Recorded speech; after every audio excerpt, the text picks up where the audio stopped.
Welcome to Give It a Nudge. Today we have a guest that I think a lot of people in Australia out there will know, and a man who is doing some really interesting new things these days. So Tom Waterhouse, who I'm sure most people have heard of, welcome to Give It a Nudge. Yeah, thank you very much for having me on. So we're going to come into what you're doing shortly, but there will be some people out there, maybe, that don't know who you are. Some of the younger generation, that as we get older and older, that seems to be more and more people who don't know who other people are. Yeah.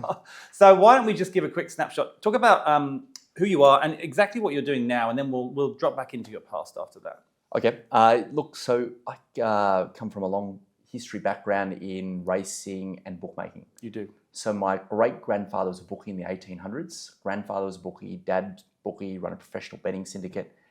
And straight out of university, I became a bookie. My grandfather on my mother's side was a horse trainer. His father actually was a horse trainer also. My mother is a horse trainer. And so I've grown up all around betting, gambling, horse racing all my life. I was an on-course bookie for the first sort of 5 or 6 years of my career. And that was an amazing business. I was lucky to learn off my grandfather and my dad. Had a blueprint of what to do. It's much easier when you've got a mentor to basically say, this is how you do it. And so I thought I'd be a bookie forever. But what happened in sort of 2007, 2008, obviously the iPhone came out, 3G. And what was a really good business suddenly shifted to being online. I actually didn't even use email that much or have I had a computer, but wasn't. Did you have the bag? Were you doing it? That was it. Yeah, I was at the track taking bets, and it was a very lucrative, good business up until 2009-ish. Yeah. Realized in 2008 had to go online, and launched an online betting business, tomwaterhouse.com in 2009. Soft launch, hard launch 2010, and it went from 100 customers to 250,000 within 18 months. That's wild. It was huge growth, but we didn't have the scale to compete with the overseas giants coming in. So when advertising restrictions got lifted here in Australia, Ladbrokes, Bet365, William Hill, They all came in. Paddy Power all came in. We didn't have the scale to compete with those global giants. So they were FTSE 100 companies like William Hill. So we sold to William Hill in 2013. They did a $700 million roll-up here in Australia of Sportingbet and Centrebet. I remember that. And we were a small add-on as part of that acquisition, but they asked me to be CEO of that company. So I was CEO of the William Hill Australia for 4 years, 2014 to 2018. And that was super interesting. It was a $2.5 billion turnover business. Why did they ask you? If you were the tiny little roll-up, why do you think you got that? The reason being, I believe, is because we've done tomwaterhouse.com and gone from a team of 3 to over 100. Yeah. We'd actually have to learn from the ground up of how to do digital marketing and to do the tech development, to do the CRM, to do the trading. It was a new frontier. It was a new frontier. So I'd actually had oversight or experience of all these different bits, and they were trying to expand an online betting business. They're like, well, they've done it. They've got their business to grow from 100 to 250,000 customers. Yeah. And he understands these elements because he's had to learn it quickly over a couple of year period. And so, they said, look, do you want to run this company for us? So going from being an on-course bookie to start up to running in 5 years, a $2.5 billion turnover, 500-person business. We had offices in Tel Aviv, Manila, New Zealand, and all over Australia. And so that was very different. I was 30 or 31, so it was a very different experience. But I learned so much, and it was amazing to see how these global multinational businesses work, what works well and what doesn't work so well. And then that business sold as part of the PokerStars, BetEasy, Flutter roll-up in 2018, and I had a 2-year non-compete. And so I thought, well, what am I going to do? And I realized running William Hill, what had shifted is that it used to be that you'd acquire customers through TV and then digital marketing, but there were restrictions around advertising. And where all of the operators were trying to differentiate was all around product. Right. And William Hill had maybe 500 different suppliers in their product roadmap, all desperate to get into the ecosystem. But no one really understood that the betting engine is a third-party supplier. The odds are provided by a third party. The mobile app development companies are provided by a third party. All of these different elements are provided by third parties, but no one knows whether those third parties are worth a lot or a little. And I thought any analyst could analyze the value of a Tabcorp or a Caesars or MGM. It's the same lines of the P&L, but understanding the suppliers to those companies is much harder. And so we started Waterhouse VC in 2019, and really what our vision was is, look, we're going to go and try and understand every tech supplier to the gambling industry and invest in the ones that we think are great. And that was basically our thought process around it. We've got a handful of the best developers. We had 170 developers in William Hill in Australia and Sydney, and another 100 in the Philippines. Got a handful of the best ones that I work with, and said, let's look around the world for the best tech in the space and invest in it. And that was the beginnings of Waterhouse VC. And so did you do that as part of William Hill, or did No, you so leave? William Hill sold in 2018, and I had a 2-year non-compete as So part you of that did sale. this. You did this after you left, basically. So after I left, I had a 2-year non-compete. I'd always been a bookie or Yeah. running a bookmaking operation, but I couldn't do that. So I thought, well, what am I going to do? And I thought, well, the edge in the industry is not in the operators. It used to be that the bookies used to make all the money. Now, no. And what was happening is they're getting more heavily regulated and taxed. The actual edge we believed in the industry was in the supply side. And so that was why we focused the fund on, we don't invest in operators, we don't invest in bookies. No. We invest in the tech suppliers to those bookies. The data, essentially. It's all the data as Correct. well, right? We're basically investing in the picks and shovels to the gambling sector. And that was the journey. And then the fund, we put some money into our first deal. It was a data supplier of horse racing data. But as part of that investment, we were able to acquire an option in that business to buy 19.9% of the company. That's a big chunk. Yeah. And so that deal went well for us.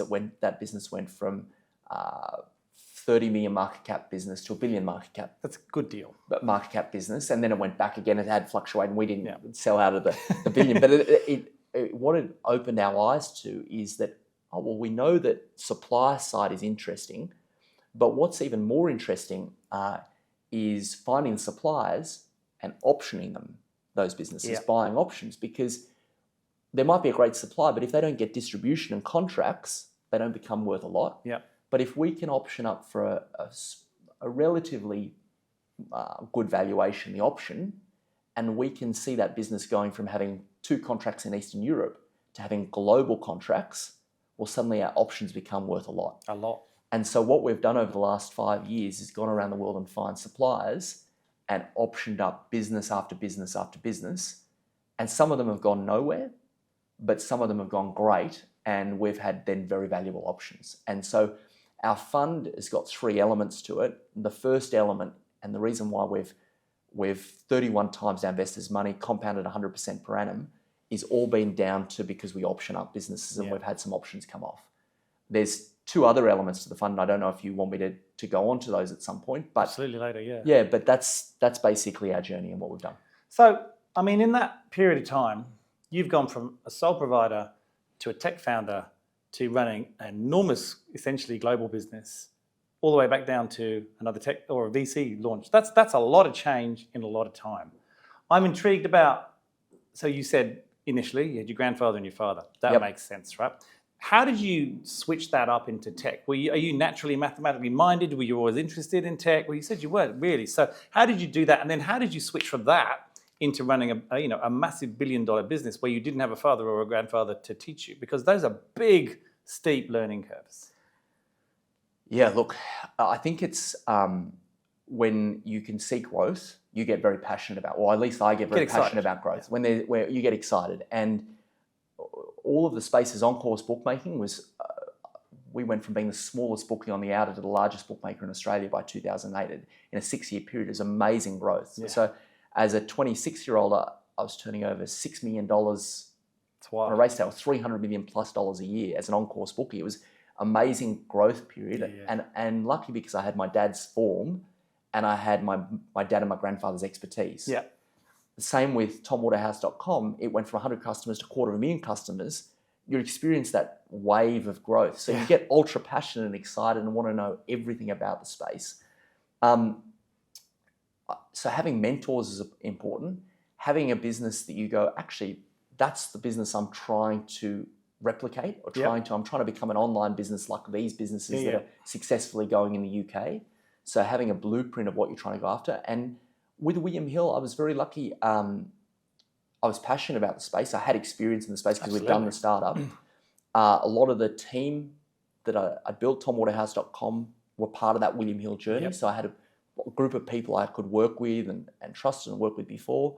I really enjoyed working with the William Hill group. They were very, very supportive and great to work with. And also I had an outside mentor. I had a man called Steve Vamos. He was the CEO of 9MSN, ran Australia, head of Apple, Australia, head of Microsoft, on the board of Telstra and David Jones. Yeah, he basically came in and said, look, I had to report to Ballmer or Steve Jobs or Kerry Packer. This is how you should think about board reporting, and this is how you can have, you've dealt with small teams before, but this is how you cascade your priorities and objectives to a team of 500. Yeah. This is how you interact with a team. This is your rhythm of doing business. This is how you interact with a board. This is how you... So he gave me a blueprint, amazing blueprint of how to run a business. Now, that's not to say that I was some amazing CEO. Like obviously I'm not doing that now. So that sounds like it went pretty well. That was not my calling, but he was amazing in that he gave me a little bit like grandfather and dad with bookmaking. He gave me a blueprint of this is how you run a business. Enough confidence to give it a go. Yeah, you need to. That's why people go and do a business course or schooling or MBA or whatever. You need a blueprint of how to conduct yourself. It's hard to do, and that was very valuable. And then we were lucky in that the first deal we did with the fund gave us the blueprint. Every deal we've done since that deal, you followed that. We basically have the same contract, same terms, same deal over and over and over again. And we're just looking for different businesses that we think could be very valuable. And so did that option on the first deal, did that just happen? Is it something you sought out, or was it that's just what the deal was? No, we knew we thought that what they supplied as a service, as a tech service, was very interesting. We got that bit right. Yeah. So we understand what areas of tech are going to be interesting to operators and what can grow. What we didn't know about was that we thought our fund over the next 20 years was investing in the tech. Yes. And that's interesting, but you're turbocharging your return when you can outlay a very small amount and get the exposure through options. 100%. And so that's what's enabled us to get, we've got extraordinary return in terms of a fund, but it's because we use that option strategy to get large upside exposure if they come off. And tell me, are you now sort of, because you're invested in so many, I don't know how many you've invested in, and you probably do, but are you sort of able to give them a better chance of success because you're invested in so many different players by combining them and putting them in touch with each other? Do you do anything like that, or is it you keep it quite separate? We're long-term passive holders, so we don't take any active position, but we're looking at, like in the last week, we've looked at 16 businesses. We'll probably progress the second call with 5. This year we've been to the conferences in London, New York a few times, Rio, we're going to Lisbon, we're going to Amsterdam, we basically go around the world, and it's like speed dating of looking at these tech businesses. We do a lot of work before we do an option deal. So if they have done an option deal with us, well, our investor group realise that we really like the business for particular reasons, and also gives them a voice of, I think of the credibility when they go to market and try and get 100%, a contract. Well, Waterhouse VC's looked at it. We've looked at a dozen esports data providers, but we want to go into and do an option deal with them. So you've done the DD. You're giving people the confidence that someone's already done some DD and thought they're worth looking at. So maybe we should consider 100%. So when we look at, we did a deal with an esports data supplier in Prague. We spoke to a stack of esports providers. Yep. We narrowed down to what we thought were the best few. We then went and met the teams, looked at their business, looked at their models, spoke to their team, then spoke to the esports, the esports leagues, and said, do they actually get unique data? Then we spoke to the people that have got contracts. How do they maintain the service level agreements? What's the response time? How good is the data? Are you making good margin on it? You're doing a lot. So we actually get a deep understanding of whether the business is good, because when we do the option, if we get them wrong, we're just wasting our time. So we want to actually, if we're doing it, have a good chance that the option's going to be worth something. And do you invest? So you said there's a couple of other things you invest in outside of that. So what else are you doing outside of that? Because that option model is great, but obviously you're not going to choose that for everything. So 99% of our time is finding options. Right. 99% of the fund nearly is not in the options because we hold the options at cost. Yeah. So we said to our investors at the beginning, look, this is what we're going to do, but we don't need a huge amount to buy the options. No. We might need a large amount when they're in the money and we're converting them, or often we just sell the option. So our investors like what we do. We're a fixed unit trust. We have to distribute all of our dividends and our gains every year. Mm-hmm. And they like that we keep finding option deals, and they've kept putting money back in the fund. Yep. So we thought, well, what are we going to do with the money? Yeah. We don't need the money. Don't need it, right? Yeah. And we're not making direct equity investments in these option deals. We're buying the options. So we were sitting in cash. Do we put it in term deposits? Do we put it in bonds? And the family has followed for probably the last 10 years a 13F strategy. Mm-hmm. So every fund that's over $100 million in US equities has to release a 13F filing mm-hmm. of all the positions they hold, what they've sold, what proportion they hold of each stock. It's hard to beat the index. Yep. Almost impossible. Funds find it very hard, but there's 16 funds that have beaten the index over the last 30 years consistently. We go through the 13F filings of those 16 funds, and then we apply a few proprietary factors which some of our largest investors have helped us come up with. And I'll give you an example. Like, we go through their 13F filings, come out with all of the positions those 16 long-only funds are in. Yep. Then we apply a screening, let's say trading under 20 times PE, mm-hmm. growing revenue greater than 20% year on year on average over the last 5 years, very little debt, a few other factors, and comes up with a group of holdings. Yep. Our average PE ratio of the stocks that we're in is 13 times. Our median growth rate of those companies is 27%. The S&P trades at a PE of, let's say, 23 times, mm-hmm. median growth rate 18%. So we're in low PE companies that are still high growth. Our Sharpe ratio is 1.07. So we're in a very conservative group of stocks, and all the funds that aren't being utilized to convert options sit in those 13F positions. Right. So we say to our investors, look, we're basically a US equities fund. We're going to perform in line, if not hopefully better than US equities. Our 13F portfolio's beaten the S&P by 7.9% since we started. So it's a solid group of stocks, but we spend all our time trying to find the options. So we think we'll perform in line with the US equity market, or that's our hope. But we think we will beat a normal US equity fund because we've got the US in US equities, but we're finding options, and when the options come off, we have a big kicker. Absolutely, yeah. Our investors like it because we have liquidity. Like, our average market cap, 60 billion of those companies. Loads of liquidity. So we have monthly entry, monthly exit. So you can come in and out of the fund, and we don't waste our time trying to think, should we invest in this stock or this stock? We have one analyst here and one analyst overseas once a quarter going through the 13F filings, coming up with the positions. We send to our investors and say, this is our group of stocks we're evenly weighting against, but we're not going to spend any more time than that. We're spending all our time focusing on the options. It's incredibly efficient way of working. So we basically go, look, at worst case scenario, we want to perform in line with the US equity market. We say to our investors, if we're not finding great option deals and continuing to find deal flow, well, there's probably no value being in the fund because we're just an index fund. But better. We hope we perform better than the index fund, but we haven't reinvented the wheel or something. We're just doing what we think is steady, good, conservative approach that as a family we would want to do.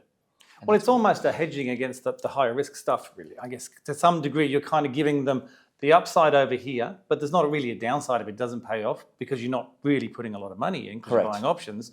But the money you have got here is performing at a level that most people would be happy with just generally. Correct. So the options sit at less than 1% of the fund. Yeah. The option costs sit less than 1% of the fund. 98 or 99% of the fund sits in the 13F strategy. Yeah, makes sense. So they're in large cap stocks, but all of the returns, so when I say we've returned 31 times our investors' money, all the return over market return has basically come from the options. Yeah. And that's what we do. That's a great strategy. Well, look, obviously the family's a big chunk of the fund. We like the strategy because we know the gambling industry very, very well. And we're very happy to be exposed to the US equity market. But to be in the fund, the downside is you got exposed to the US equity market. So if you're happy being in what we believe are conservative stocks in the US equities, you've got to be comfortable with that. Mm-hmm. But the upside is that you're counting on us to keep finding great option deals, which we spend all our time on. Yeah. And do you have a minimum investment? Is there a typical type of person you go for? Or is it So generally people in the industry, we never went and promoted. We've been going 5 years for the first 4.5 years. Generally the people that come in are people in the industry. Yep. But we're obviously a wholesale fund, so you have to be a wholesale investor. Yep. And That's the minimum. Okay. Yeah. How exciting. Oh, yeah, I really like it because I love the industry, and you can work hard being an operational business, and it might be a huge success, but it may not be, and it might not be actually your fault. It might be regulatory environment, taxation environment, advertising restrictions, competitors. Yep. There's global macroeconomic conditions. Like a whole bunch of businesses were trading at like 10 times revenue in 2020, 2021, and then interest rates go to 4 or 5%, and suddenly they can't get funding. You've got all these factors when you're in one operational business. What I like about what we're doing is we're taking lots of small bets in an area that we know well, and some of the ones we think are going to be amazing actually haven't turned out to be, and the ones we're like, oh, I don't know about that, have, and that's life, though, isn't it? I mean, that's life. But also for you, how much fun, because you get to travel the world and look at all these companies in an industry that you love. Correct. My wife doesn't. We've got 3 kids, and my wife doesn't like that I travel so much. But Probably not. I said to my dad the other day, it's like going to a school dance and none of the blokes have turned up, and you've just got all the pretty girls, because we go to all these conferences around the world, and everyone's looking at the operators, like the Caesars and the MGMs, but it's very hard to understand a supplier to a gambling company. You have to have such a level of knowledge. Is that supplier, does the gambling company actually really need that supplier? Does that, what percentage of revenue will it get? What's the revenue growth going to look like? We haven't got a huge amount of competitors looking at suppliers, and that's probably not a great analogy for your wife. No, but but I know what you mean. You know what I mean? We're not there with, like when you're looking at biotech or different types of tech. Scrambling against others. There's a lot of people that have got a lot of expertise or in mining or in... These conferences are full of people trying to sell unique, differentiated, great pieces of tech. And yeah, there's not a whole bunch of investment firms looking at tech supplies. Well, the knowledge isn't there. I mean, the knowledge. You're right. The knowledge is not there, particularly not the knowledge going back 4 generations, like you're talking about. I mean, that's incredible. Yeah. So where to now? Where does it go? Have you got plans? I hope I just keep doing this. Hopefully for the next 10, 20 years, and yeah, just keep getting great return. And we plan to close the fund at 200 million under management. We think that we sort of close it to existing investors then, and basically just focus on finding great deals. And where are you at now? About 75 million. Okay. So, yeah. Got a bit of space? A bit of space, but hopefully we can keep compounding at what we maybe not what we have before, but at a decent clip. I think, hopefully it keeps going well. Well, we're going into a time of uncertainty, and gambling typically does pretty well during that time. So you would think that some of those suppliers might do particularly well by the actual operators doing well, and so forth, all looking to get an edge on each other. Who knows? And the thing that's interesting is we're geographically diversified. So if, let's say, you've seen restrictions come in the UK market, but then you've seen the opening up of Brazil, or you've seen the opening up of further states in the US. So for us, a supplier, if you've got a voice betting solution, well, that voice betting solution can be in a 888 in the UK, or can be in, a Bet365 opening up in Brazil. Yeah. You know, it's really, you're kind of avoiding all, again, you're just spreading that risk so broad. Correct. It's great. I love it. Yeah. Well done. Thank you. Yeah, no, I mean, it's a hell of a journey that you've been on. I imagine that you've had not just a lot of learnings, but a lot of fun going through these enormous changes in your life. And you seem to have settled on something that I can see you love it. Oh, I really love it, because I know the industry well, and I get to meet lots of different people that are doing really exciting things, and they've come across or been able to develop a unique bit of tech, but they don't have the blueprint of how to take that tech to a global point of view. And I found that with TomWaterhouse.com when we started. We went on this journey from 3 people to 110, and we hired really smart people. We did all of these cognitive tests, and they got absolute rock stars, and they've actually, a whole bunch of them have gone on to have amazing careers in the space and done so well. But I remember going, I should have just hired someone from Ireland or somewhere in the UK that have just been at Paddy Power or William Hill or Ladbrokes and knew exactly the journey they'd just been on for 5 years and said, oh, the blueprint is to do this. Yeah. And there's having that experience of how to take something from here to get it there. When you're a startup or a founder or very early on the journey, it's hard to know. And it is. It's modeling. It's essentially you're modeling businesses rather than people. But there's a lot to be learned, even though the world continues to change and evolve quicker than ever. And I'm assuming that a lot of the technologies you're looking at are going to be focused on AI. AI is going to come into gambling enormously. It already has, but even more so. Keeping up with that change can be a challenge, but the kind of fundamental blueprints, they kind of remain the same, I believe. Yeah, and for us, we don't know what the future looks like, but because we spend all our time going from conference to conference and unlimited calls all the time, we go, actually, that's amazing. I didn't know that worked. That could work here. So we're at the forefront of seeing what that change looks like. And you just, we have areas that we really like focusing on, like we love data businesses, we love platform businesses, we love those type of businesses because we know them and we know how to get how they should go about getting funded or getting distribution and stuff like that. But the next new greatest thing that changes the user experience, who knows what it'll be? Exactly, and we're in a position where we get to see them. Maybe not we get to see them quickly. Yeah, and I get that in a very small scale in Australia. It's just seeing all the startups. I love it. Every week we see a new startup and you go, oh my gosh. And I found that they're one of two, right? They're either, oh my gosh, how did I not think of that? That's so obvious. Or it's, I would never have ever even dreamt of that. I don't know if it's the same in your space, but that seems to be how tech goes. Yeah, it's amazing speaking to them also is that you can see when you get in contact with them who has a very high chance of success because you can have the idea, but there's so much in execution. And we often see that how quickly they are to respond or come back on contract or the rhythm of how their calls and you go, actually, that person's so on it. Yeah.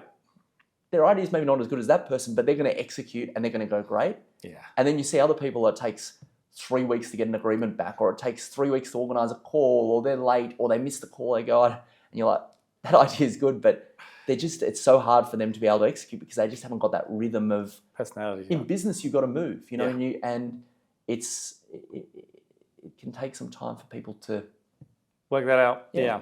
Fantastic.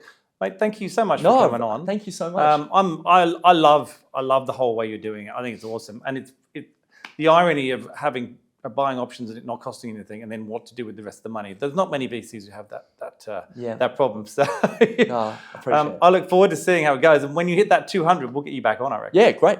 Fantastic. Appreciate it. Thank you. Pleasure.